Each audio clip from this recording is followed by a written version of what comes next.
It's Stacye. How are you? Hope you've had a wonderful Tuesday. Sorry it's so late. Had a lot of trouble writing my blog tonight. Not trouble, but it just took me a while to write it. Anyway, so I love all the comments you guys left. Oh, they were so beautiful. Thank you, thank you, thank you, thank you. And the compliments as well. Thank you for those of you that don't get to comment but you read. I appreciate your support. Please continue to come by. Tell your friends. Anyway, so moving on. Some of the topics the comments were really good, but I'm going to digress a little bit because I want to go deeper into feelings and emotions, but I really want something triggered last night, I should say, and I want to talk about that tonight, so don't ask me why. It's just what I want to talk about. What I want to talk about is that there's no such thing as failure. I'm not really sure what triggered this. It's something I heard yesterday or I saw on TV, and it really upset me because I dislike that our society makes you feel like a failure, or that you should even believe in the word failure. If you made an effort, if you gave it your best, you didn't fail. It may just be something you shouldn't be doing. And that applies to relationships as well. So as I go into this, I don't want to insult anyone. These are my opinions. Everyone believes what they believe about relationships and marriage and what they've been taught, and I respect that. But I'm going to give you a different perspective tonight. So a lot of times, and I've had friends like this, and I've had this conversation with them in regards to not wanting to leave somebody or not wanting to get divorced because they don't want to fail. I mean, they may not say those words, but it's, well, I mean, people just don't get divorced in my family, or, well, what about the children? And, okay, those are valid, but really, life is meant to be happy, to a relationship where you are unhappy. Now, I'm not saying that you shouldn't stay in and try to make things work, because if you went into it, there had to be something that you were attracted to at some point, so you got to kind of find that thing again, and if it's gone, if it's time to move on, then you should move on and allow the other person to be happy. And especially in relationships where someone is getting abused, I don't care how many kids you have, no one has the right to treat you bad. No one. So my point really is that there really is no such thing as failure.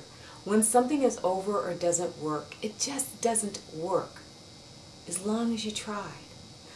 I say this, as I say again, because I've had friends in this situation and I listen to them.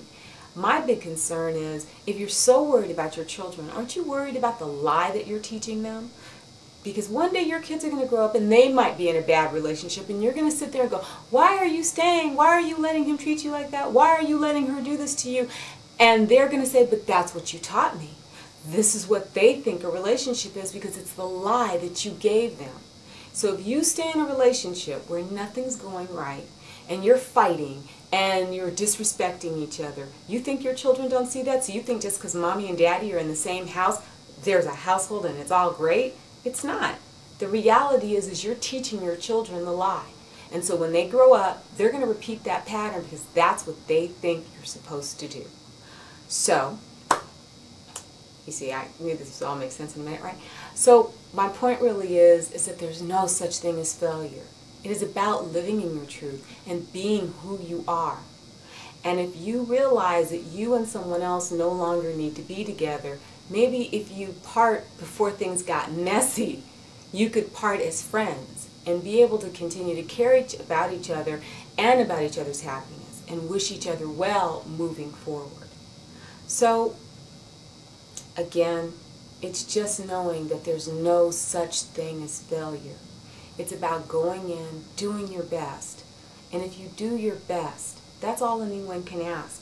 But it's not about being somewhere, blaming yourself, trying to be something you're not so someone will love you more or care more about you.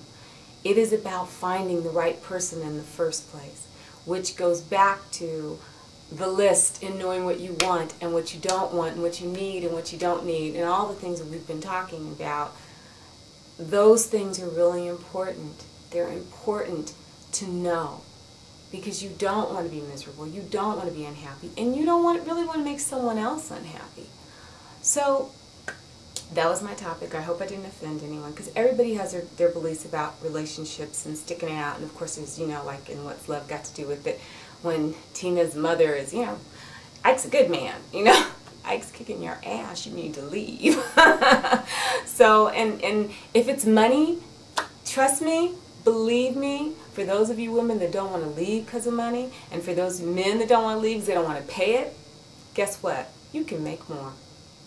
That's the other thing that baffles me, is couples that stay together because of money. And, some man, I'm going to be ruined. If you can continue working, guess what? You'll make more money. And if you allow that person to be happy and allow yourself to be happy, you'll make way more money, because the universe is going to bless you. God is going to bless you.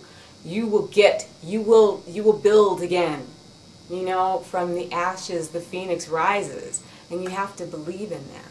So in a relationship, when things are not working, you don't have to stay, because you are not failing. You are just moving forward. So, how do you look at your past relationships, or the one you're in now? Do you think that you failed?